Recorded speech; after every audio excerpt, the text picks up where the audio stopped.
DY mungkin sudah beberapa kali bertemu dengan saya. Bagi yang belum pernah ketemu dan pagi hari ini kita ketemu, izinkan saya untuk memperkenalkan diri. Nama saya Agung, lengkapnya Bejo Agung Nugroho, salah satu trainer di Nasmoko Training Center ini. Kemudian saya juga mohon izin untuk menyampaikan garis besar dari materi kita dari pagi hingga siang hari ini. Ya Pak, engine management system sekarang ini sudah kompleks sekali dan kami yakin Bapak Ibu sekalian sudah paham itu gitu. Dari bagian-bagian dasar, bagaimana kontrol bahan bakar, bagaimana kontrol pengapian dan seterusnya, sampai akhirnya nanti jadi banyak sekali. Kontrol bahan bakar ada EVI, kontrol pengapian ada ESA, Electronic Spark Advance, kemudian kontrol katup ada VVTA, ada ETCSI, ada acoustic control induction system, dan seterusnya. Sehingga kalau dibahas secara lengkap, maka menjadi banyak sekali. Kemudian PR-nya adalah bagaimana Bapak Ibu sekalian ini bisa menyampaikan kepada anak-anak, padahal waktunya terbatas. Ya. Masalahnya di sana, waktunya terbatas, kurikulumnya banyak, banyak hal-hal dasar yang rasanya memang utama untuk dipastikan anak-anak memahami, karena memang hal dasar misalnya tentang siklus mesin 4 langkah gitu kan. Anak-anak memang harus benar-benar paham karena ini menjadi dasar yang nanti digunakan untuk anak-anak mempelajari sistem-sistem berikutnya yang bisa jadi sepertinya lebih rumit. Engine management system yang sekarang sudah dikontrol secara elektronik. Mengingatkan sedikit bahwa mesin bensin 4 langkah ada 3 elemen utama yang membuat mesin bensin 4 langkah ini bisa bekerja secara optimal. Yang pertama adalah kompresi, tekanan kompresi yang bagus. Yang kedua, campuran udara bahan bakar yang bagus. Ini dari campurannya, stoichiometrik, berapa volume udara atau berapa massa udara, berapa massa bahan bakar. Yang 14,7 banding 1 itu ya Bapak Ibu sekalian teorinya. Kemudian yang ketiga adalah pengapiannya, pengapian yang kuat dan waktu yang tepat. Nah, awalnya engine control management ini dimulai dari hal-hal yang utama ini, hal-hal yang dasar. Tadi EVI itu memenuhi dari kebutuhan udara dan bahan bakar. Tidak hanya elektronik kontrolnya nanti yang akan dibahas, jadi nanti siang hari ini Mas Budi Susanto nanti akan membahas, tapi juga bagaimana bahan bakarnya, sistem bahan bakarnya, fuel systemnya, juga bagaimana air induction systemnya, itu di bagian sistem EVI. Sensor-sensor apa yang memberikan sinyal ke ECU sehingga ECU bisa menginstruksikan ke aktuator, dalam hal ini injektor, untuk merespon kondisi dari mesin dan pengendaraan sehingga mesin dan mobil bisa bekerja secara optimal. Kemudian dari pengapian ada Electronic Spark Advance, sensornya mirip. Jadi EVI sensor utamanya adalah volume udara dan RPM mesin atau sudut engkol atau sudut camshaft. Pengapian juga sensor utamanya adalah RPM, sudut engkol dan camshaft. Maka pada pagi hari ini kita nanti akan fokus ke materi yang pertama oleh Mas Awan Dwi Cahyo, itu di electronic control system. Nanti di sana bagaimana sensor-sensor ini mengubah kondisi mesin, informasi kondisi mesin dan pengendaraan menjadi sinyal yang bisa dikirimkan ke ECU dan diproses oleh ECU. Maka kita tempatkan pertama, karena nanti dengan memahami sensor-sensor ini, dengan memahami bagaimana sinyal itu diinformasikan ke ECU, bagaimana ECU mengolahnya, itu akan menjadi hal dasar untuk bisa nanti lebih mudah kita dan murid-murid Bapak Ibu sekalian nanti paham tentang perbagiannya, yang EVI seperti apa untuk bahan bakar, yang ESA seperti apa, yang ISC, yang ETCSI, VVTA, dan seterusnya. Banyak sekali. Nah, juga kami sampaikan karena terbatasnya waktu ya Bapak Ibu sekalian, maka nanti kita akan bahas Mas Awan tadi tentang electronic control system yang menjadi dasar mendasari kita memahami kerja electronic controlnya. Kemudian Mas Budi Susanto lanjutkan di EV system yang sudah menggabungkan ke semuanya. Ya electronic controlnya, ya fuel controlnya, juga air induction systemnya, sehingga secara komplit nanti secara elektronik bagaimana di manajemen gitu kan. Kemudian juga secara mekanis dan lain-lain menjadi satu sistem, satu kesatuan sistem yang bekerja secara komprehensif untuk melayani udara dan bahan bakar. Nah, dari problem tadi keterbatasan waktu Bapak Ibu sekalian untuk menyampaikan ke anak-anak, mungkin salah satu solusi yang bisa kita berikan kepada anak-anak adalah ketika kita memberikan pemahaman-pemahaman dasar secara jelas. Jadi misalnya di siklus 4 langkah dari mesin bensin itu anak-anak benar-benar jelas memahaminya, maka anak-anak ini akan mudah nanti untuk belajar yang selanjutnya. Ketika belajar EV, teori stoichiometriknya sudah paham, kemudian bagaimana siklus masuk keluarnya dan seterusnya, bagaimana pembakaran sempurna sudah paham itu, sehingga untuk belajar selanjutnya menjadi lebih mudah. Juga ketika Bapak Ibu sekalian menyampaikan gambaran yang jelas tentang teknologi terkini, jadi tadi kita sebutkan bahwa ada EV, ESA, ISC, ETCSI, VVTA, dan seterusnya, ada banyak sekali.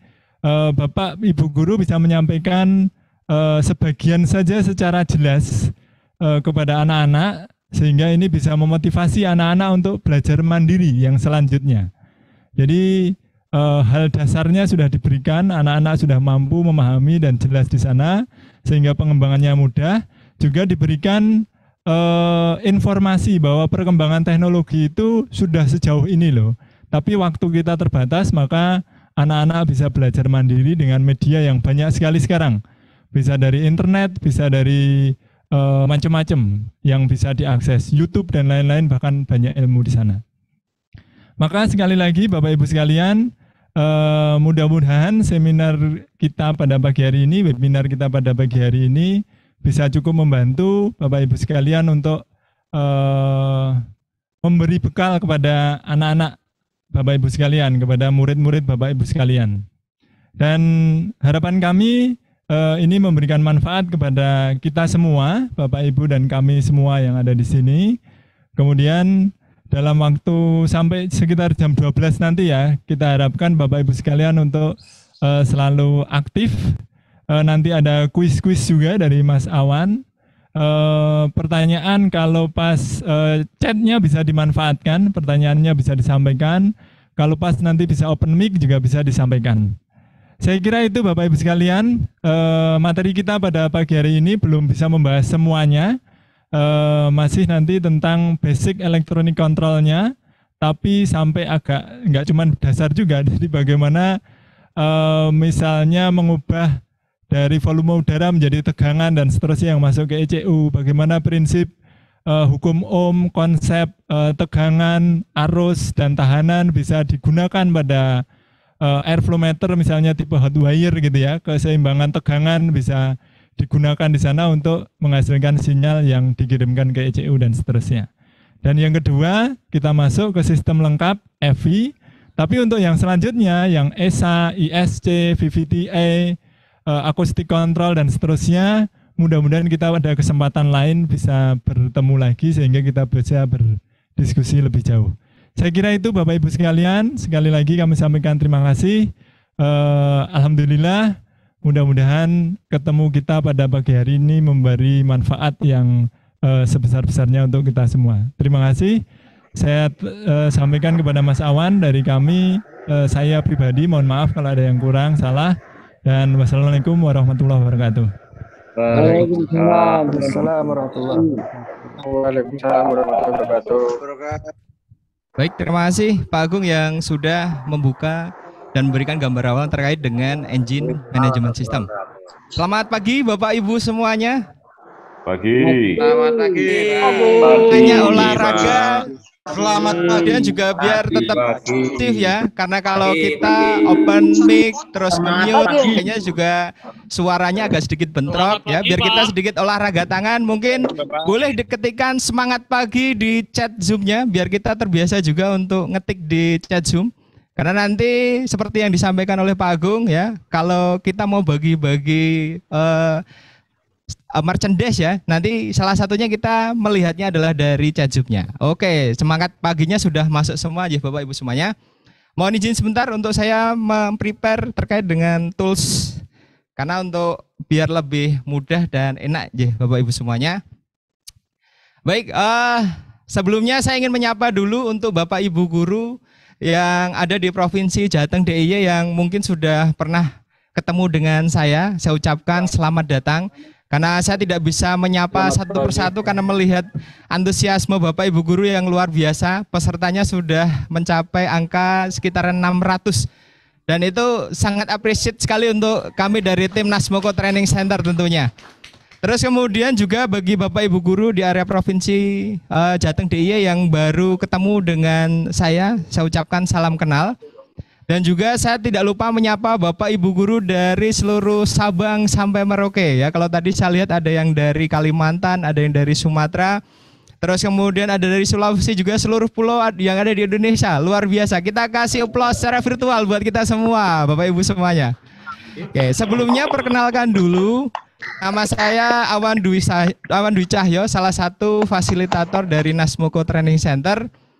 Saya sudah dibesarkan di dealer Autores Toyota sejak tahun 2007. Cuman kebetulan baru bergabung di Nasmoko Training Center sejak tahun 2014. Dan alhamdulillahnya selama saya dibesarkan di Toyota, alhamdulillah dipercaya untuk mengikuti beberapa pelatihan dari seluruh area yang ada di bengkel. Dari area frontline, SA, terus kemudian di area part person saya juga sudah sempat ikut belajar.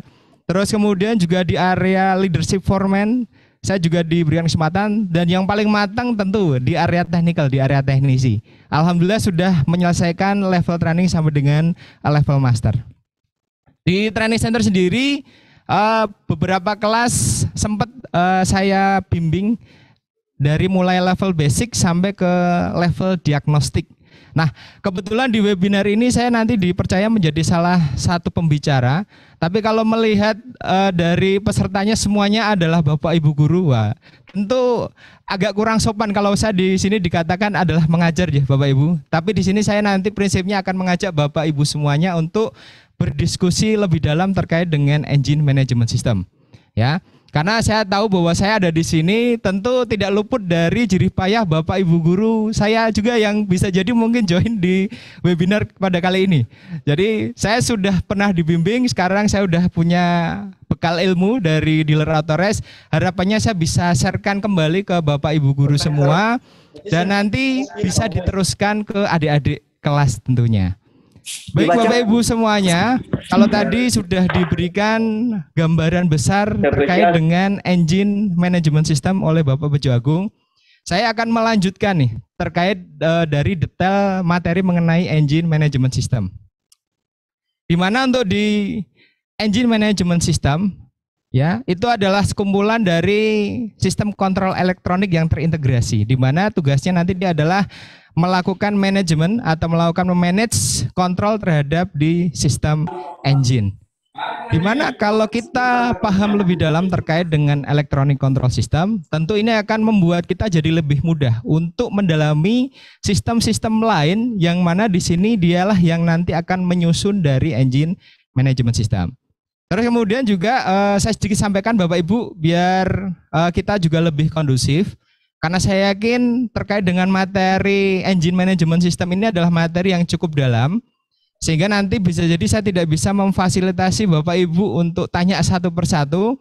Nanti mohon kalau misalkan memang pada saat saya menyampaikan materi, terus kemudian ada yang ingin ditanyakan, langsung ditulis saja di chat ya Bapak Ibu semuanya. Karena kita sudah menyiapkan tim admin yang nanti akan coba merekap pertanyaan dari Bapak Ibu semuanya. Dan nanti kita akan coba pilih pertanyaan-pertanyaan yang menarik yang bisa menjadi bahan diskusi kita nanti di sesi akhir. Terus kemudian juga kita sudah siapkan juga nih merchandise nanti untuk pertanyaan yang terpilih. Jadi silahkan ketik pertanyaan sebanyak-banyaknya di kolom chat ya Bapak Ibu semuanya. Oke. Salah satu tujuan penting untuk kita mempelajari terkait dengan electronic control ini adalah agar kita paham perkembangan dari sistem kontrol elektronik di kendaraan saat ini. Bahwa kita tahu bahwa semua kendaraan yang sekarang dipasarkan di Indonesia, hampir sebagian besar kontrol elektroniknya sudah cukup dominan. Dan ini membuat pertanyaan pasti untuk siswa-siswa didik ya, bahwa bagaimana sih sistem kontrol elektroniknya itu bekerja.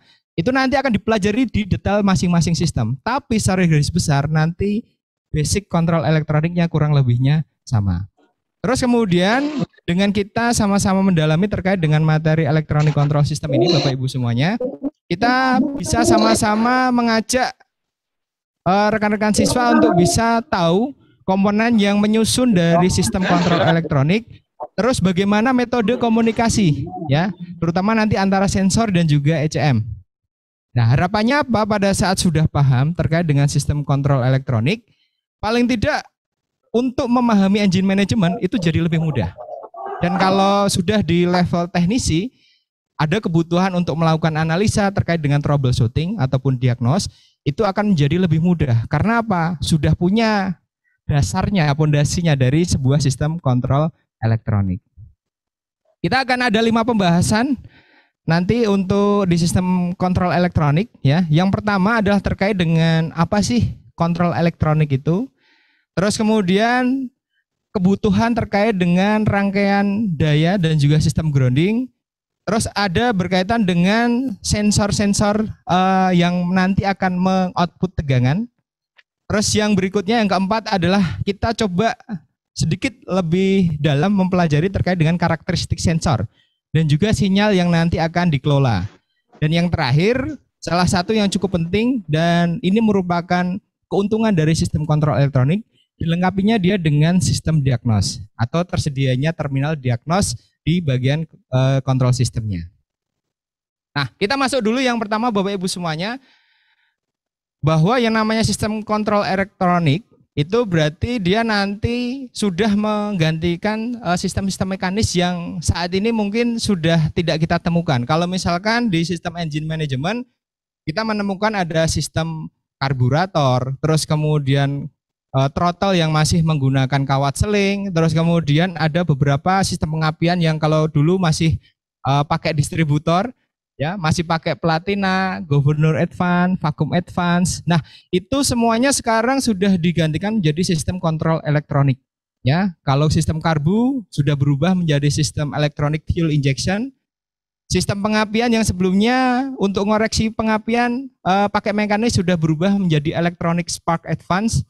Terus kemudian kalau untuk yang sistem throttle sekarang sudah pakai DBW atau drive by wire atau di Toyota kita sebutnya sebagai ETCSI. Dan dari sistem-sistem tadi terintegrasi menjadi satu, inilah yang nanti disebut sebagai engine management system. Dan semakin ke sini perkembangan dari sistem kontrol elektronik menjadi semakin kompleks, banyak.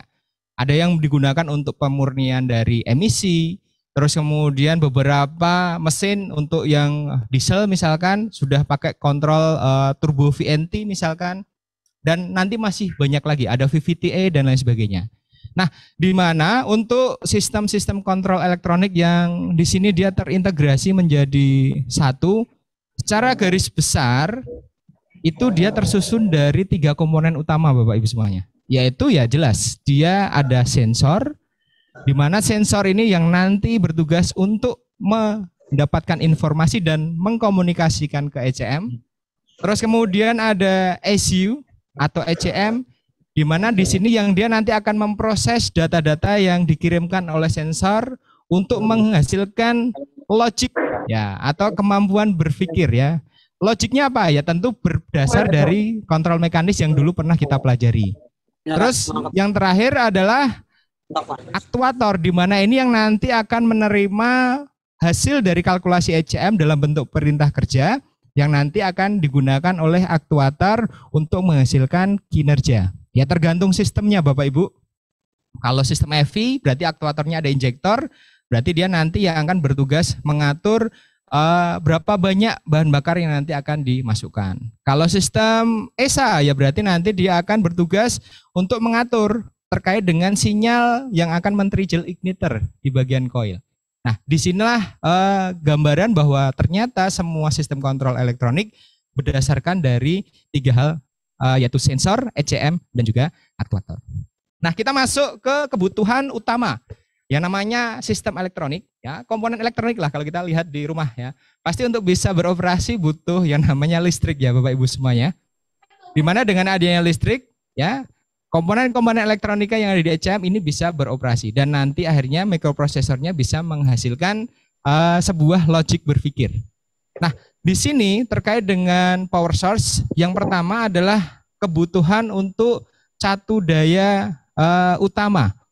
Di mana untuk sistem ini ada 2 hal yang biasanya menjadi catu daya utama yang paling penting.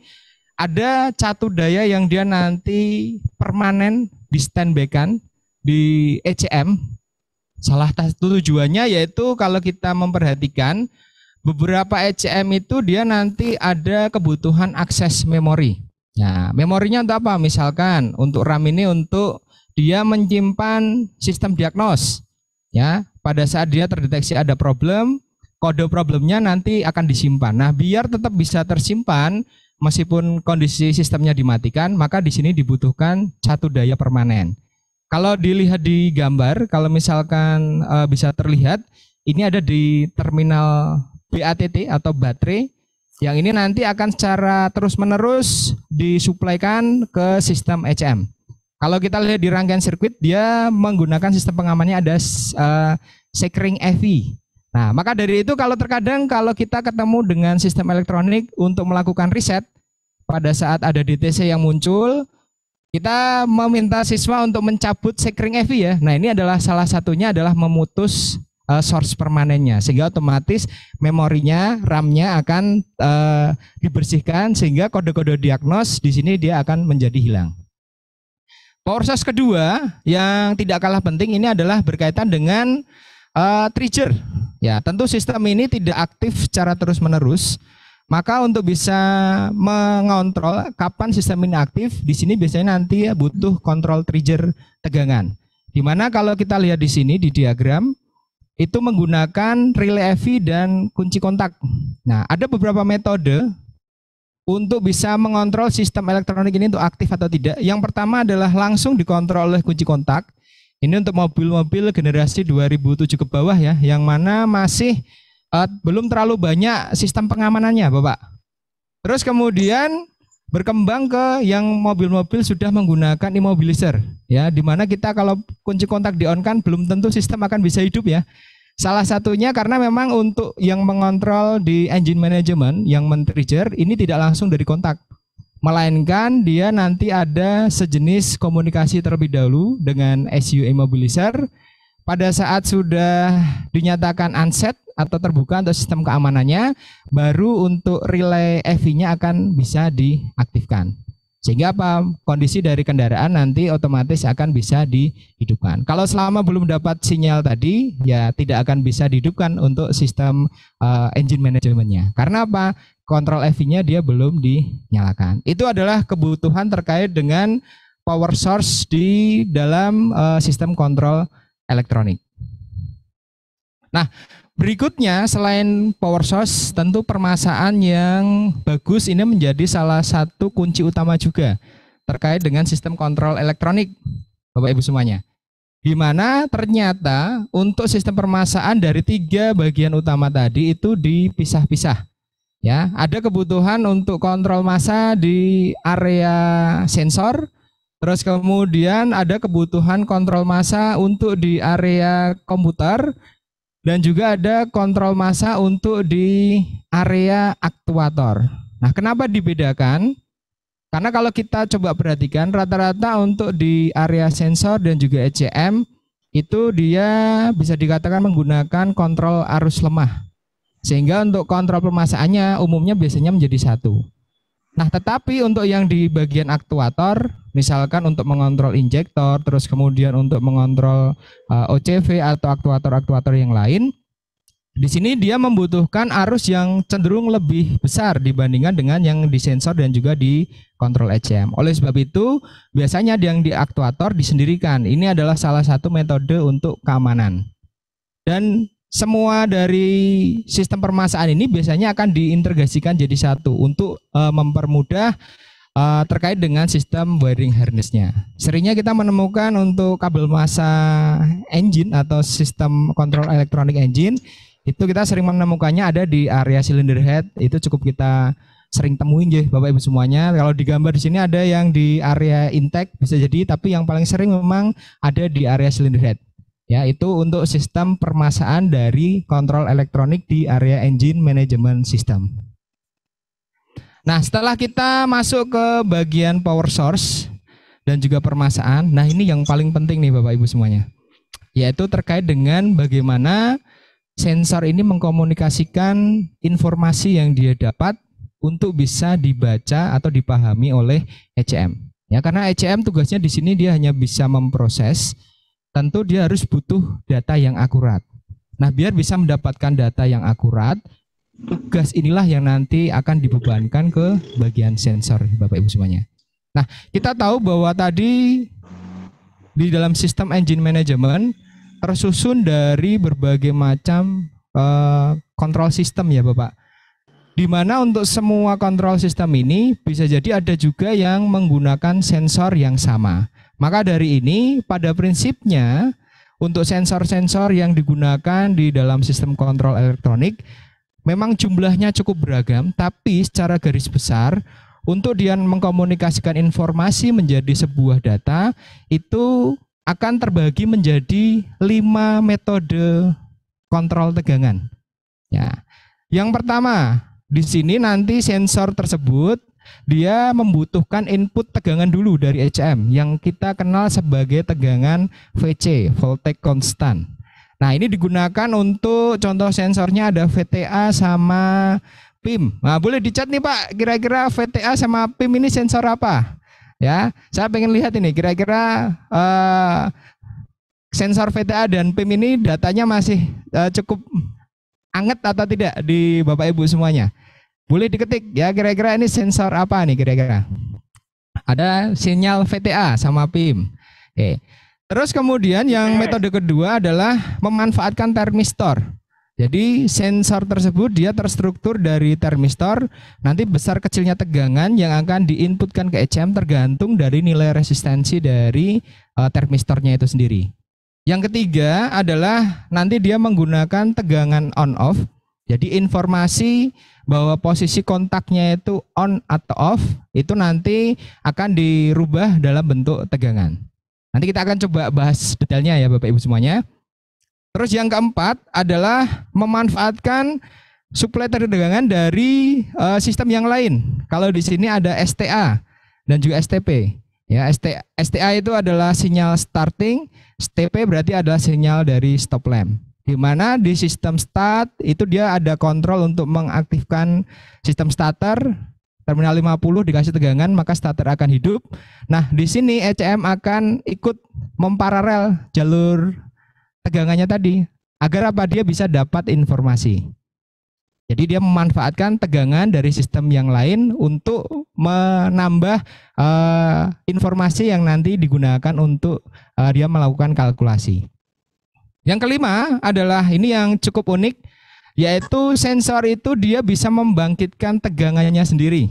Ya, kita cukup banyak sering menemukan sensor-sensor ini ya, ada di G sensor, NE sensor, ada OX dan KNK ya. Kalau G signal itu di area camshaft, terus kemudian kalau NE nanti ada di crankshaft, OX itu ada di oxygen sensor, KNK itu adalah sensor dari knocking atau knock sensor.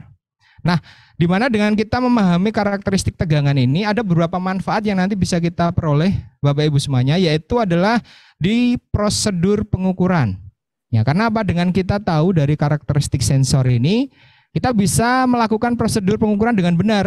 Contoh nih, kita mau mengukur di area sensor yang membangkitkan tegangan.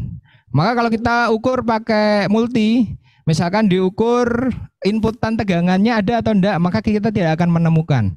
Karena sensor ini dia tidak membutuhkan sumber tegangan dari ECM, melainkan dia nanti bertugas untuk membangkitkan. Terus karakter pembangkitannya seperti apa? Kita juga harus tahu nih, Bapak Ibu semuanya. Misalkan dari NE signal atau G signal, coba kita ukur pembangkitan tegangannya berapa. Berpotensi pasti tidak akan bisa terbaca. Karena apa? Di sini untuk kecepatan sinyalnya dia cukup tinggi. Nanti ada alat khusus yang nanti dibutuhkan untuk melakukan pembacaan dari sinyal yang dibangkitkan. Ya, nanti detailnya seperti apa di detail sensor kita akan coba dalamkan bareng-bareng ya Bapak Ibu semuanya. Ya.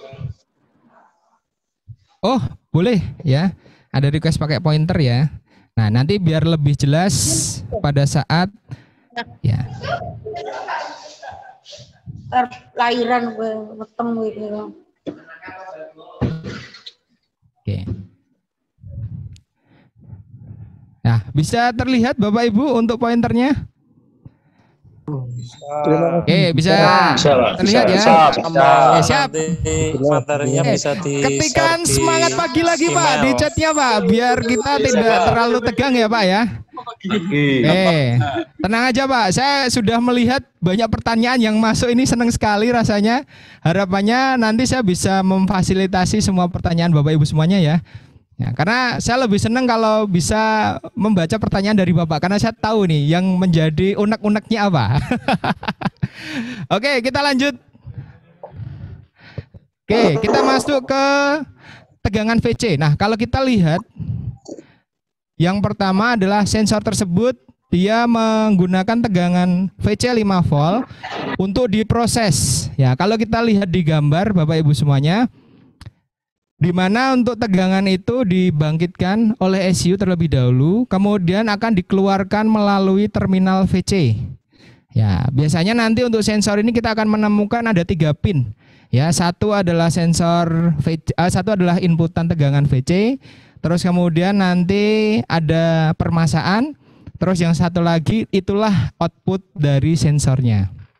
Di mana tegangan 5 volt ini akan dikirimkan, kalau di sini sensor VTA itu berarti ada throttle position sensor, di mana di dalamnya dia terdapat sejenis variable resistor atau sejenis potensio yang nanti untuk kontak point ini akan bergerak sesuai dengan pergerakan throttle. Nah, terus dihubungkan tegangannya sampai ke bagian permasaan. Nah, bagaimana sensor tersebut memberikan informasi pada saat throttle nanti digerakkan, terus kemudian dia bergerak di posisi potensionya, maka pada saat titik kontaknya ini berada di bagian paling atas, di mana tidak memiliki nilai hambatan yang cukup tinggi, berarti nanti output dari sinyal VTA ini akan menjadi mendekati input tegangan VC. Berarti nanti mendekati 5 volt. Nah, dari sinilah ECM nanti akan bisa tahu, oh dikasih input 5 volt, berarti saat ini posisi potensio ada di bagian paling atas. Nah, nanti tergantung ya, dilihat dari bentuk konstruksi mekanisnya, bagian paling atas ini apa? Oh, ternyata dia posisi dalam keadaan terbuka penuh, misalkan seperti itu. Terus kemudian pada saat throttle makin bergerak, ya, oh kalau misalnya tadi tertutup penuh gitu ya, sekarang bergerak makin membuka. Pada saat kontak pointnya berada di bagian paling bawah, menjauhi dari source dan melewati resistensi, maka tegangan yang di input atau yang dibaca itu akan menjadi semakin kecil. Berarti pada saat dia di input tegangannya mendekati 0 volt, dari sini ECM akan bisa mengetahui, oh berarti posisi dari kontak point berada di bagian posisi paling bawah. Atau nanti dia bisa menerjemahkan, oh berarti saat ini throttle dalam keadaan sebaliknya. Nah, berkaitan dengan tegangan VC ini ada satu hal yang menarik. Ya, di mana kalau di sistem diagnos, kalau saya dulu belajar di materi master, VC ini juga menjadi salah satu dasar untuk kita melakukan analisa terkait dengan sistem kontrol elektronik itu aktif atau tidak. Normalnya pada saat sistem kontrol elektronik itu dalam keadaan aktif, misalkan setelah kunci kontak di-on-kan, mau ngecek ECM-nya itu aktif atau enggak, kita bisa mengkonfirmasi melalui tegangan VC ini. Ya, terkadang lampu indikator kadang ada yang menipu. Ya, jadi kita tidak tahu wah ini ECM-nya aktif atau enggak. Kita cukup bisa konfirmasi dari tegangan VC ini, Pak. Atau Ibu semuanya. Di mana pada saat ada tegangan VC yang di-outputkan, berarti secara tidak langsung mikroprosesor ini sudah bangkit dan sistem sebenarnya sudah siap untuk bekerja. Tapi kalau pada saat kita temukan mobil mogok dan tegangan VC-nya ini tidak muncul, nah ini berarti perlu dicek nih, bisa dari power source-nya atau dari sistem ECM-nya nih yang dia belum bisa men-standby-kan tegangan VC-nya. Berarti sistemnya belum dalam keadaan aktif. Terus di sistem ini, untuk dikontrol tegangan VC ini juga dia ada sistem pengamanannya. Jadi ada keterangan bahwa pada saat sistem VC ini mengalami short circuit, maka yang dilakukan ECM adalah dia akan menghentikan proses dari sistemnya. Jadi biasanya nanti kontrol dari ECM-nya akan dinonaktifkan. Jadi pada saat terdeteksi kejadian short atau misalnya tegangan VC ini langsung masuk ke masa atau terhubung ke bagian masa, sistem otomatis akan mengalami shutdown. Nah, nanti agak sedikit berbeda nih dengan yang di bagian kedua. Di mana untuk di bagian kedua, untuk merubah informasi, memanfaatkan termistor. Nah, ini kalau kita lihat di bagian gambar, sama-sama ada tegangan 5 volt yang dikirim. Tapi kalau diperhatikan, ini melewati resistensi terlebih dahulu. Ini adalah sebagai pengaman. Terus ECM mendeteksinya bukan dari bagian dalam sensornya, melainkan dari pin output yang menuju ke bagian sensor. Ini kita sebut sebagai titik A. Nah, di mana untuk titik A ini yang nanti akan dibaca oleh mikroprosesor berapa nilai tegangan yang saat ini melewati jalur titik A yang ada di sini. Nah, logiknya seperti apa Bapak Ibu semuanya? Ini pada saat termistor ini memiliki nilai resistensi yang tinggi, maka tidak banyak arus yang nanti akan bisa lewat. Maka sebagian besar tegangan akan masuk ke bagian mikroprosesor. Tapi pada saat termistor ini memiliki resistensi yang rendah, maka sebagian besar tegangan akan dikirimkan ke bagian massa sehingga tegangan yang masuk ke mikroprosesornya akan menjadi kecil. Sehingga bisa kita simpulkan bahwa pada saat nilai dari termistornya itu resistensinya tinggi, outputnya akan 5 volt atau mendekati 5 volt semakin naik, atau pada saat termistornya itu dia rendah, maka di sini nanti outputnya akan berkebalikan. Nah, ini digunakan di sensor THW dan juga THA. Sehingga dari sini SU bisa melakukan logik berapa nilai yang dihasilkan terkait dengan suhu air ataupun suhu udara tergantung dari outputnya. Nanti akan kita coba detailkan di sensor THW-nya. Nah, di sini ada perhatian bahwa pada saat sensor ini mengalami short circuit, kita beberapa kali menemukan ada sensor THW atau THA mengalami short. Berbeda dengan yang tadi pakai VC. Kalau VC, ECM-nya langsung dinonaktifkan untuk keamanan, biar tidak terbakar mikroprosesornya. Nah, sedangkan yang di sini, kalau terjadi short, kira apa yang terjadi? Boleh diketikkan? Ya, saya ingin lihat nih. Ya, sambil ngobrol, sambil saya pengen Bapak Ibu ngetik ya, biar olahraga terus tangannya. Kira-kira apa yang terjadi kalau misalkan short?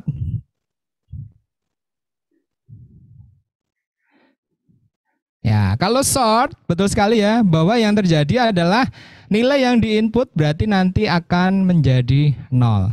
Ya, sistemnya gimana? Masih dalam keadaan berjalan.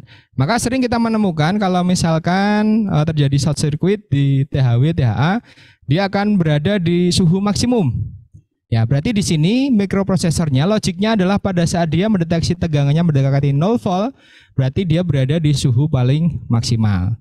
Maka sama seperti kebalikan pada saat kita lepas sensornya. Muncul di data listnya adalah minus 40 derajat. Karena apa? Saat dia terputus, tegangan hampir sebagian besar masuk ke mikroprosesor.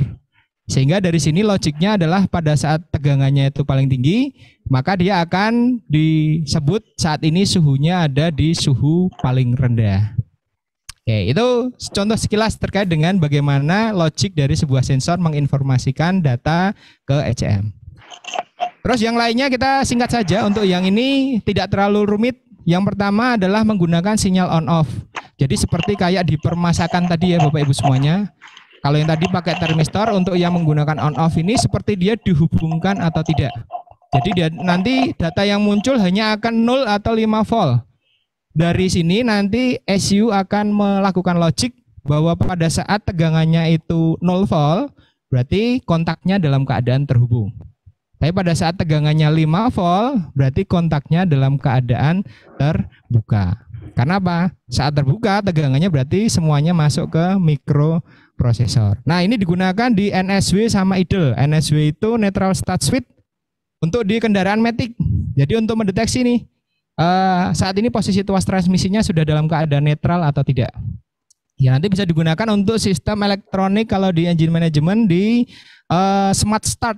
Ya, kalau untuk smart start kan sudah tidak pakai kunci kontak ya Bapak Ibu, sudah pakai tombol. Nah, ECM akan mengizinkan untuk jadi proses start itu tergantung dari neutral start switch-nya ya, sesuai dengan kondisi atau tidak. Netral atau P baru bisa diperbolehkan untuk melakukan starting. Oke, yang keempat itu adalah menggunakan suplai tegangan yang lain seperti yang tadi saya sampaikan. Itu bagaimana sensor nanti akan, atau di sini sudah tidak ada sensor lagi ya, tapi informasi tegangan yang digunakan untuk mengoperasikan sistem lain itu diparalelkan dan dikirimkan ke mikroprosesor sebagai bahan inputan. Contoh tadi ada sinyal STA ya, jadi pada saat kunci kontak digunakan untuk start, terus kemudian ada tegangan yang dikirimkan ke terminal 50, nah ini diparalelkan ke ECM. Sehingga tahu, oh saat ini terjadi proses cranking ataupun terjadi proses start. Atau sama halnya untuk sistem stop lamp misalkan di beberapa transmisi matic untuk engine braking, untuk downshift, dia melihat dari status pengereman. Ya, pada saat dideteksi ada kiriman tegangan ke lampu stop lamp, diparalelkan ke mikroprosesor sehingga pada saat ada tegangan masuk diketahui, oh saat ini berarti sedang terjadi proses pengereman. Nah, itu adalah metode mengkomunikasikan yang keempat. Dan yang terakhir, yang kelima, itu adalah menggunakan tegangan yang dibangkitkan ya. Cukup banyak sensor-sensor yang ada di kendaraan itu dia secara otomatis membangkitkan tegangannya sendiri. Ya, kebanyakan ada yang di sensor putaran, misalkan ada di speed sensor, terus kemudian ada di crankshaft tadi ya, ada camshaft. Secara struktural nanti lebih detail ada di sensor ya, tapi prinsipnya adalah kalau kita lihat ada kumparan, ada rotor, terus kemudian nanti ada magnet. Ini adalah prinsip dasar induksi elektromagnetik atau prinsip pembangkit. Di mana pada saat ada ujung rotor mendekati magnet terjadi magnetic flux, memotong kumparan. Nah, di sini nanti akan terbangkitkan sinyal yang nanti akan dikirimkan. Tapi nanti untuk yang oksigen sensor dan NOx sensor agak sedikit berbeda ini. Ya, nanti kita coba lihat detail di bagian sensornya. Oke, itu terkait dengan bagaimana sensor mengkomunikasikan. Boleh diketikkan pertanyaan kalau misalkan ada. Nanti kita akan pilih nih pertanyaan yang menarik untuk kita diskusikan. Dan karena memang waktu cukup terbatas Bapak Ibu, jadi saya mohon izin untuk tetap melanjutkan dari informasi diskusi kita ya. Nah, nanti kita akan coba lebih banyak diskusi pada saat di sesi tanya jawabnya. Oke, kita masuk ke sensor. Nah, sensor yang pertama adalah sensor meteran aliran udara. Di mana untuk sensor ini digunakan untuk LFV, nanti akan didetailkan sama Mas Budi Susanto karena nanti yang akan membawakan untuk materi sistem elektronik di area sistem bahan bakar, ada EV system. Nah, secara garis besar untuk sistem meteran aliran ini dia bertugas untuk mendeteksi berapa banyak udara yang masuk melewati jalur intake. Ya, kita menemukan ada dua jenis ya, ada yang mendeteksi massa atau berat udara, yang satu lagi adalah mendeteksi volume yang melewati dari sensornya itu sendiri. Ya, sebagian besar sekarang sudah banyak yang menggunakan massa udara. Ya, di sini ada yang disebut sebagai hot buyer type. Tapi di sini ada beberapa referensi, ada tipe fan, ada juga tipe Karman Vortex. Ya, kalau saya selama belajar itu pernah lihat yang tipe fan di mobil Crown tahun 80-an, jadi di generasi lama ya. Di dua tipe yang lama ini, di Karman Vortex dan juga di tipe fan, ini dia masih bisa dikatakan ada sisi kelemahan mekanisnya. Kalau kita lihat dari segi konstruksinya, saya coba sedikit bahas untuk yang tipe fan saja ya Bapak Ibu. Coba. Saya rubah dulu biar bisa untuk ngeklik. Oke. Oh, tidak bisa ya. Nah, ini salah satu contohnya. Jadi ini ada sedikit referensi terkait dengan tipe fan, di mana kalau kita perhatikan rangkaian sirkuit yang di sini dia menggunakan metode komunikasi yang pertama ya Bapak Ibu semuanya. Oke, nah di mana di sini ada input tegangan VC, terus kemudian didistribusikan ke kita sebut sebagai potensiometer yang ada di bagian sisi atas dari sensor fan. Terus ada kontak point yang di sini nanti menjadi inputan ke ECM. Terus ada sistem massa. Kita menemukan ada 3 terminal di sensor ini. Terus kemudian kontak point inilah yang dihubungkan dengan mekanisme fan. Di mana pada saat udara yang masuk itu cenderung sedikit, fan dikatakan cenderung tertutup. Kalau kita lihat dari bentuk mekanisme seperti ini, kalau pas posisi tertutup, berarti kontak point saat ini mendekati di kontak VC-nya, ya belum melewati sistem potensio. Terus pada saat udara yang masuk semakin banyak sehingga fan ini terdorong makin terbuka, maka yang kita lihat mekanisme ini akan mendorong kontak poinnya untuk bergeser ke arah permasaan sehingga yang dibaca di tegangan ini dia akan menjadi semakin rendah. Maka kita bisa lihat grafis yang ada di sini bahwa pada saat udara yang masuk itu kecil atau fan-nya masih cenderung tertutup, ini tegangan yang dibaca oleh ECM adalah mendekati 5 volt. Sedangkan pada saat udara semakin banyak, maka tegangan yang diterima oleh ECM akan jadi semakin turun. Nah, inilah logik dari sensor tadi. Jadi di sini ECM akan tahu, oh saat ini idle, udara yang masuk dikit. Karena apa? Tegangannya yang di output masih tinggi. Tapi begitu nanti mesin diakselerasi, throttle-nya dibuka, udara yang masuk makin banyak, dan tegangan yang di output semakin rendah, ECM jadi semakin tahu, oh berarti udara yang masuk semakin banyak, berarti nanti kalau di sistem EV bisa digunakan untuk kalkulasi, untuk menentukan volume bahan bakar. Oke, itu sekilas referensinya, Bapak Ibu semuanya. Oke, kita lanjut ke sistem sensor yang lainnya. Nah, sedangkan untuk hot wire sendiri itu adalah sensor massa udara yang cukup umum sekarang digunakan. Ya, keuntungannya adalah mekanismenya tidak ada.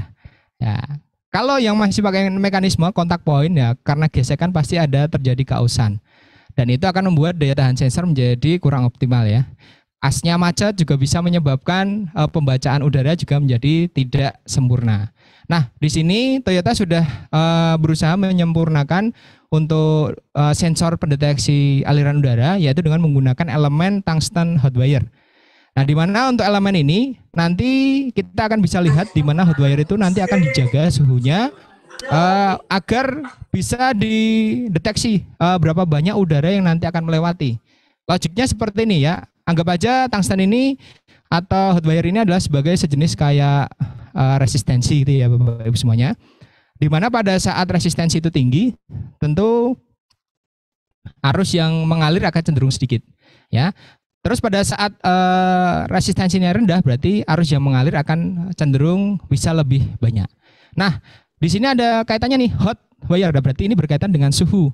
Di mana pada saat kondisi normal aliran arus dialirkan, maka di hot wire ini dia akan memanas. Ya, seperti prinsip elemen yang lainnya pada saat panas kebanyakan akan memiliki resistensi yang cukup tinggi sehingga tidak banyak arus yang bisa mengalir. Tetapi begitu didinginkan, nah oleh siapa? Yaitu pada saat ada udara yang mengalir melewati hot wire, di mana dia akan menurunkan dari suhu, maka akan ada arus yang meningkat yang mengalir melewati dari elemen hot wire tersebut. Sehingga kalau kita lihat di grafis pada saat udara yang mengalir itu cenderung rendah, suhu hot wire akan bisa terjaga terus stabil di panas, tegangan yang di output akan cenderung kecil. Tetapi begitu aliran udara menjadi semakin banyak dan hot wire cenderung cepat didinginkan, maka output tegangan yang dibaca oleh ECM itu akan menjadi semakin besar. Nah, ini adalah contoh logik dari sensornya. Terus ada sensor pendeteksi udara yang lain, ada yang mendeteksi kevakuman atau tekanan di dalam intake manifold. Kalau tadi berada di sebelum throttle, ini dibaca di bagian tekanan intake manifold, yaitu adalah sensor PIM atau kita sering sebutnya MAP ya. Di mana untuk elemennya dia menggunakan yang disebut sebagai silikon chip. Nah, silikon chip ini adalah jenis bahan semikonduktor yang dia peka terhadap tekanan. Kalau kita lihat dari diagramnya, ini masih sama seperti yang tadi Bapak Ibu, yaitu dia menggunakan metode perubahan yang pertama. Ya, ada tegangan VC yang diinputkan melewati semikonduktor silikon chip. Nah, silikon chip ini nanti akan membandingkan tekanan udara di vacuum chamber yang ada di bagian atas silikon chip dan tekanan udara aktual yang nanti biasanya ada selang yang akan dihubungkan ke intake manifold. Nah, normalnya kalau misalkan tekanannya itu masih rendah, kita anggap di sini tekanan standar adalah tekanan atmosfer atau 100 kPa, di mana pada saat mesin itu masih idling, itu kondisinya tekanannya masih cenderung di bawah 100 kPa, maka yang terjadi di sini output yang dikeluarkan oleh silikon chip ini adalah cenderung tegangannya rendah. Tapi begitu tekanan yang ada di bagian bawah silikon chip ini bisa mendekati tekanan atmosfer saat semisal throttle-nya terbuka semakin lebar. Berarti kan udara yang masuk di intake makin banyak, ke vakuumannya semakin kecil. Maka output yang dikeluarkan oleh silikon chip ini dia adalah mendekati tegangan inputan dari si VC-nya tadi. Nah, di sini ada keterangan nih apa yang terjadi pada saat vacuum hose-nya terlepas, dan ini bisa dibuktikan. Pada saat vacuum hose terlepas, pembacaan dari silikon chip menyatakan bahwa ini tekanan yang terbaca adalah 100 kPa atau mendekati tekanan atmosfer. Pada saat seperti ini, maka kalkulasi yang dibaca oleh ECM akan sama seperti saat throttle terbuka penuh. Maka kita menemukan fenomena kalau selang MAP terlepas, asap menjadi hitam. Nah, ini adalah salah satu faktornya, ada yang namanya ECM miskomunikasi. Ya, karena apa? Dia membacanya saat ini adalah tegangannya 5 volt, padahal fisik aktual dari intake-nya masih dalam keadaan vakum. Nah, ini yang menyebabkan terjadinya yang disebut sebagai kesalahan kontrol. Nah, ini cukup penting. Tahu ada yang namanya kegagalan sirkuit, tahu ada yang namanya kesalahan pembacaan atau yang disebut sebagai offset. Karena nanti dalam step diagnos, dua hal ini nanti yang akan menjadi dasar untuk kita melangkah ke proses pemeriksaan. Nanti akan saya bahas di diagnos Bapak Ibu. Oke. Sensor-sensor yang lain, contoh di sini ada sensor throttle position sensor. Ya, kalau umumnya sekarang rata-rata sudah menggunakan drive by wire ya, atau kebanyakan sudah menggunakan sistem ETCSI. Dan ini sistem ETCSI harusnya sudah masuk ke sistem kontrol elektronik tersendiri, ya, di luar dari EV system, di mana dia tugasnya adalah menghasilkan kontrol throttle yang lebih efektif dan juga lebih smooth. Nah, terkait dengan sensornya, kalau yang model lama TPS itu masih menggunakan kontak point, ya, masih pakai potensio. Prinsipnya hampir mirip seperti yang kita bahas di metode pertama.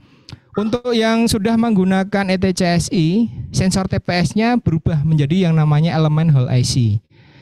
Hall IC ini adalah elemen semikonduktor yang dia peka terhadap perubahan magnetic flux. Jadi kalau kita lihat di bagian ETCSI-nya, Bapak Ibu, bentar saya pointerkan dulu. Nah, di sini ada magnet yang dia menghimpit ke bagian Hall IC elemennya. Nah, kalau diperhatikan ada dua kutub magnet, berarti ada garis gaya magnet yang nanti akan memapar elemen Hall IC. Nah, pada saat throttle ini digerakkan, berarti posisi dari potongan magnet ini nanti akan berubah. Nah, sedangkan elemennya dalam keadaan tetap. Nah, dari sinilah Hall IC ini nanti dia akan bisa merubah output tegangannya. Yang sebelumnya dia nanti tetap prinsipnya dia membutuhkan tegangan input dulu VC, terus kemudian dirubah oleh Hall IC sehingga akan di output nilai tegangan. Nah, yang menarik yang TPS ataupun yang model Hall IC, nanti kalau memang ada kebutuhan untuk kita discuss terkait Hall IC, nanti boleh disampaikan di pertanyaan ya Bapak Ibu semuanya. Ini mantap-mantap pertanyaannya. Saya senang sekali, semoga nanti kita bisa fasilitasi bareng-bareng.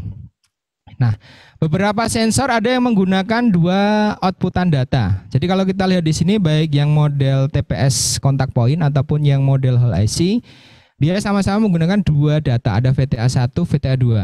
Ya, salah satu tujuannya dua data ini nanti memiliki dua manfaat. Pertama, nanti bisa saling mengkoreksi.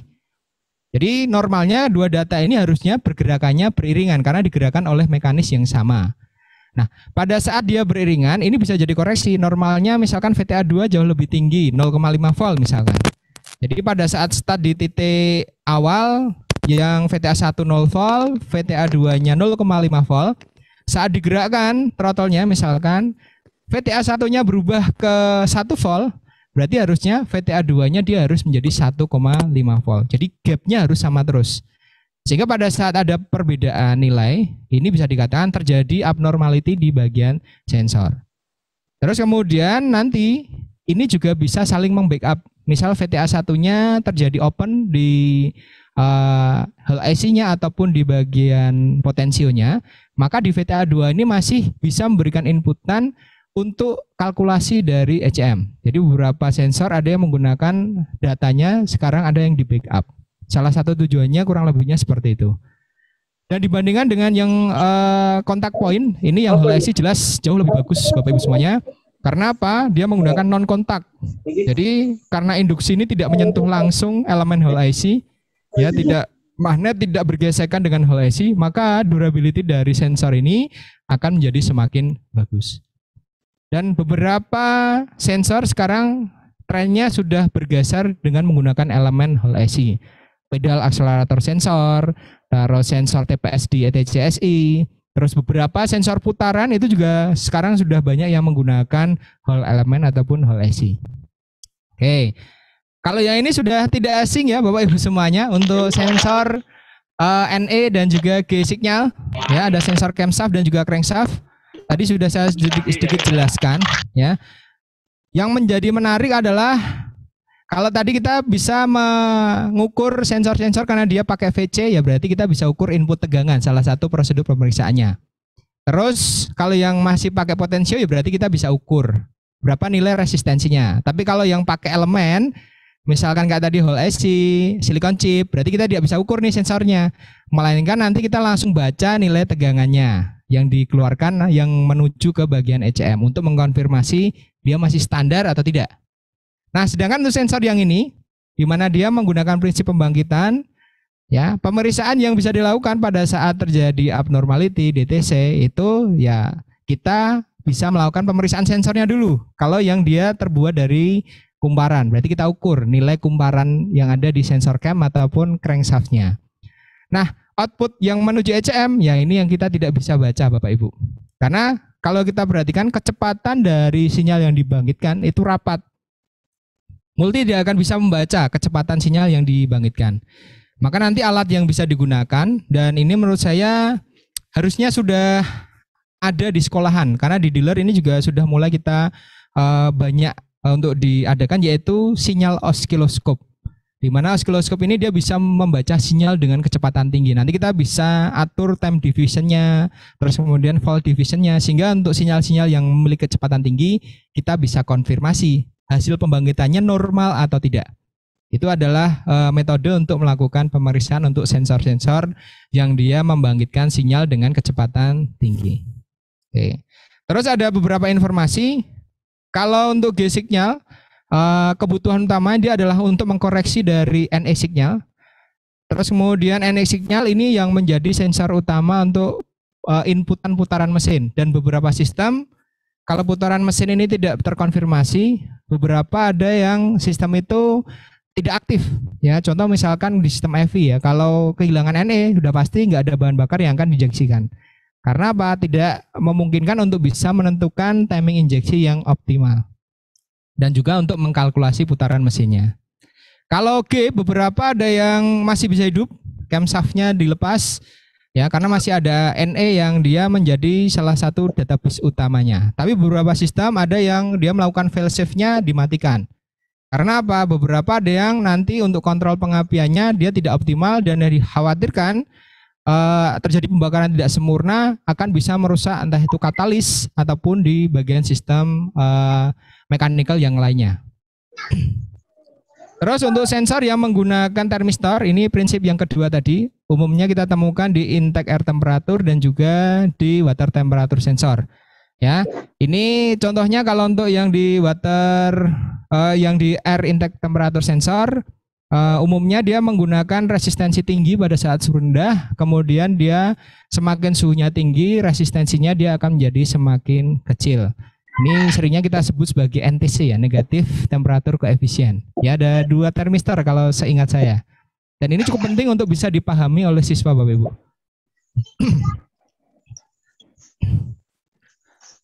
Nah, ini yang sensor favorit. Wah, ini adalah sensor yang paling favorit kalau untuk rekan-rekan teknisi. Karena bisa dikatakan untuk sensor ini yang cukup sering ditemui mengalami problem. Nah, singkat saja untuk di oksigen sensor nanti hasil outputan dari sensor ini akan dijelaskan di sistem EVI. Terkait dengan sensor ini bagaimana dia bisa mengkomunikasikan informasi yang dia peroleh ke dalam ECM. Oksigen sensor ini digunakan untuk mendeteksi kepadatan oksigen di dalam gas buang. Nah, bagaimana cara dia bisa mendeteksi? Di dalam oksigen ini terdapat elemen yang disebut sebagai zirconium. Jadi sensor ini membangkitkan bukan karena efek induksi, tapi di sini dia punya elemen yang dia nanti akan bisa membangkitkan tegangan. Nah, bagaimana dia bisa membangkitkan tegangan? Zirconium nanti akan dilapisi oleh platinum, sisi luar dan dalam. Terus kemudian di bagian sisi dalam lengkungan ini nanti akan dihubungkan dengan udara atmosfer. Nah, kalau kita lihat ini terhubung dengan luar, ada udara atmosfer masuk ke bagian dalam sensor. Terus kemudian sisi luarnya akan dipapar oleh gas buang, dan disinilah nanti dia akan mengcompare ya berapa kepadatan udara di atmosfer dengan dengan oksigen yang ada di gas buang. Pada saat dia mendeteksi adanya perbedaan yang jauh, misalkan oksigen tidak terdapat di emisi atau di gas buang, berarti kita sebut sebagai campuran gemuk. Karena kalau campuran gemuk itu oksigennya sudah habis duluan, sampai kehabisan, nggak cukup, nggak ada sisa. Semuanya digunakan untuk membakar. Yang terjadi adalah di sini nanti output yang dihasilkan adalah tinggi voltasenya. Terus pada saat kondisi terjadi pembakaran kurus, ya, di mana terlalu banyak oksigen yang tersisa di gas buang, maka nanti tidak ada perbedaan rasio oksigen di atmosfer dan juga di bagian gas buang yang tidak terlalu jauh. Yang di output nanti adalah tegangannya kecil. Nah, normalnya untuk oksigen sensor, nanti kalau kita bisa dibaca di live data stream, itu di kisaran 0 sampai dengan 1 volt. Dan itu bersifat fluktuatif. Ya, nanti kok bisa fluktuatif terus, mendekati 1 volt, turun ke 0 volt, nanti akan dibahas di sistem EVI. Karena itu nanti ada yang disebut sebagai feedback ratio. Terus sensor yang berikutnya yang sama-sama mendeteksi dari emisi gas buang ada yang namanya AF sensor.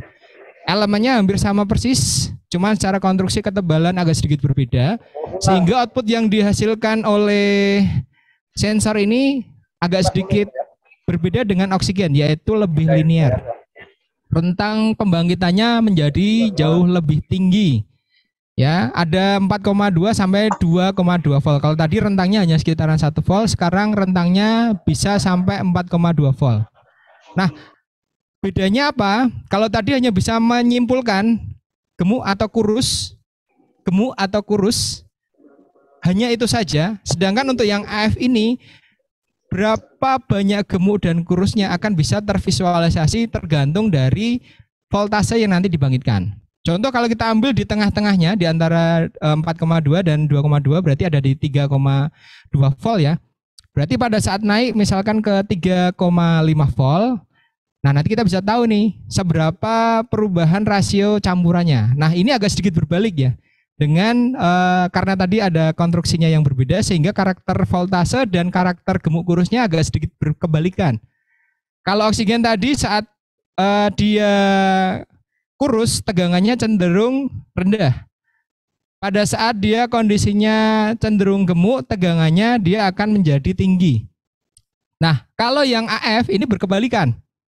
Di mana pada saat tegangannya itu dia rendah, itu berarti dia dalam keadaan kaya. Tapi pada saat tegangan tinggi, malah justru dia dalam keadaan kurus. Nah, nanti berapa besar perubahan voltasenya itu akan terbaca, dan itu nanti bisa digunakan ECM untuk mengkalkulasi gemuknya itu seberapa parah sih, kurusnya juga seberapa parah. Jadi sensornya kurang lebihnya sama, tapi kemampuan pembacaan kondisinya dia ditingkatkan. Tujuannya adalah untuk mendapatkan kalkulasi yang lebih baik tentunya. Dan karena kemampuannya beda, kita akan menemukan bahwa terkait dengan harga sensor juga nanti akan berbeda. Nah, nanti kalau memang ada pertanyaan terkait dengan oksigen atau AF, setelah EVI dibahas, nanti silahkan boleh dituliskan. Oke. Terus informasi yang lainnya untuk di sensor kecepatan, ini beberapa dia menggunakan prinsip seperti MRE ataupun Hall element, di mana nanti dia akan mendeteksi putaran, kemudian MRE ini dia akan merubah dari rotor magnet yang nanti menginduksi, yang nanti akan membuat output tegangannya menjadi naik turun, dan di sini nanti akan dirubah menjadi sebuah sinyal, ya, sinyal kecepatan. Ini kita menemukan ada di speed sensor misalkan, terus ada di sensor kecepatan kendaraan kalau yang dia belum menggunakan ABS, ada di bagian dalam transmisi. Terus kemudian sensor yang membangkitkan itu ada NOx sensor, nanti menggunakan elemen piezoelektrik. Ya, elemen ini yang pada saat dia dipaparkan oleh getaran, maka di sini dia akan bisa menghasilkan tegangan. Dan bahkan untuk elemen ini sekarang perkembangannya bisa dibangkitkan, bisa digunakan untuk kinerja mekanis. Contohnya di beberapa mesin diesel common rail itu injektornya pakai elemen piezoelektrik. Jadi untuk membuka nozzle dia menggunakan elemen ini yang ditumpuk. Nah, ini berkebalikan, kalau dia kena getaran, kalau dia bergerak akan menghasilkan tegangan. Kalau dikasih tegangan dia akan bergerak, jadi melengkung. Nah, sehingga efek ini nanti bisa dipakai. Ya, nanti kalau ada kesempatan untuk membahas di sistem common rail, kita bisa diskusi lebih jauh Bapak Ibu semuanya. Oke, itu terkait dengan inputan sensor yang tadi sudah kita bahas. Sekarang untuk yang metode komunikasi yang lain, yang nomor 3 dan juga nomor 4. Nah, ini contohnya ada di STA, terus kemudian ada AC signal, power steering signal. Jadi ini digunakan untuk informasi kalkulasi. Ya, contoh tadi STA sudah saya jelaskan, kalau yang AC ini biasanya digunakan untuk menentukan RPM idling. Jadi pada saat terdeteksi magnetik AC-nya dikasih arus, dicabangkan ke ECM nanti akan tahu, oh ini saat ini AC, berarti beban mesin bertambah, maka nanti digunakan untuk menyesuaikan dari putaran idling. Oke. Nah, yang paling penting nih Bapak Ibu ke poin terakhir di sistem kontrol elektronik, yaitu adalah kita mengoptimalkan sistem diagnosnya. Karena hampir semua sistem kontrol elektronik pasti dilengkapi dengan sistem diagnostik ini. Nah, ada beberapa hal yang bisa dioptimalkan dan diinformasikan kepada seluruh siswa nanti. Yang pertama adalah terkait dengan kita bisa melakukan konektivitas dengan scanner. Ya, tujuannya apa? Kita nanti bisa melihat inputan-inputan yang dihasilkan oleh sensor yang dikirim ke ECM dan nilai-nilai yang akan diproses oleh ECM ini yang nanti kita sebut sebagai data list. Karena dari data list ini kita nanti akan bisa mengetahui bagaimana kinerja dari kontrol elektroniknya.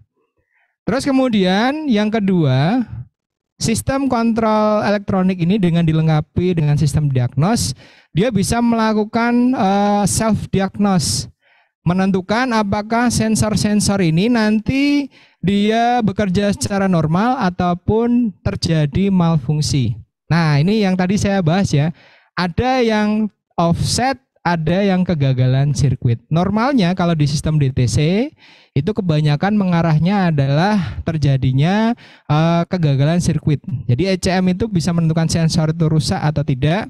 Biasanya dia akan mengambil parameter nilai tertinggi dan terendahnya. Jadi kalau mentok ke atas atau mentok ke bawah nilainya, itu sudah langsung disimpulkan. Oh, berarti saat ini sensornya rusak. Di deteksinya dimunculkan. Tapi ada beberapa problem yang dia offset. Jadi nilai aktual yang dibaca dengan yang diterima oleh ECM tidak sama. Nah, ini nggak akan ada di TC biasanya. Misalkan nih suhu udara atau suhu air lah misalkan. Ya, aktualnya sekarang mendeteksinya sudah masuk ke suhu kerja 90 derajat Celcius. Tapi karena terjadi kerusakan di termistor water temperature sensornya, outputnya cenderung ke suhu ruangan, misalkan 40 derajat Celcius terus menerus. Dan ini kalau dibaca oleh CM, ya ini dianggap normal. Oh, saat ini berarti mesinnya dingin. Maka yang terjadi apa? Terjadi kalkulasi penggemukan secara terus menerus. Asapnya hitam terus. Dan pada saat memang suhunya sudah aktual mencapai suhu kerja, kalkulasinya belum berubah karena apa? Input yang dikeluarkan oleh sensor masih dalam keadaan stuck. Nah, inilah yang nanti perlu ditekankan kepada rekan-rekan siswa, yaitu adalah pentingnya untuk kita bisa memanfaatkan data list ini untuk melihat bagaimana nilai yang dikelola atau yang dikalkulasi oleh ECM. Terus kemudian yang ketiga, untuk di terminal diagnostik ini kita nanti bisa melakukan yang namanya manual check on board diagnose. Ya, beberapa sistem kita bisa lakukan proses penjambaran untuk memunculkan melalui indikator mil. Meskipun untuk sekarang memang arahnya hampir semuanya diarahkan ke scanner. Karena beberapa tipe kita sudah tidak menemukan panduan kode diagnostik 2 angkanya. Jadi memang arahnya sekarang untuk di sistem diagnos, pahami data listnya, pahami DTC-nya. Itu adalah 2 hal yang menjadi poin penting di sistem kontrol elektronik. Sekian Bapak Ibu untuk mengawali pembahasan terkait dengan engine management system. Pembahasan ya. Yang pertama kita harus membuat rekan-rekan siswa ini paham bahwa sistem yang sekarang ditanamkan di dalam kendaraan, baik itu untuk manajemen engine, manajemen body, manajemen chassis, itu adalah sistem kontrol elektronik yang mana dia tersusun dari 3 unsur tadi ya. Ada sensor, ECM yang mengolah, ada aktuator yang nanti akan bekerja. Terus tadi kita juga sudah bahas terkait dengan kebutuhan power source ya, untuk memastikan sistem ini aktif, untuk memorinya biar selalu stabil, ada kebutuhan masanya juga. Terus kemudian kita tahu bagaimana sensor tadi bisa mengkonversi nilai-nilai informasi yang didapat ke dalam bentuk tegangan, ada 5 metode. Terus yang keempat adalah kita paham terkait dengan karakteristik sensor untuk kebutuhan pemeriksaan dan memastikan sensor masih dalam keadaan baik atau tidak. Dan yang terakhir adalah pemanfaatan atau optimalisasi sistem diagnos yang sudah memang disediakan di sistem kontrol elektronik tersebut. Ya, nanti kalau ada pertanyaan tolong di chat ya Bapak Ibu semuanya. Ini sudah mulai dipilih-pilih nih sama admin. Ya, nanti kalau memang pertanyaan banyak kita bisa undi ya Mas Raju ya. Ya, nanti bisa jadi lebih dari 3 pertanyaan yang nanti akan coba kita diskusikan. Oke,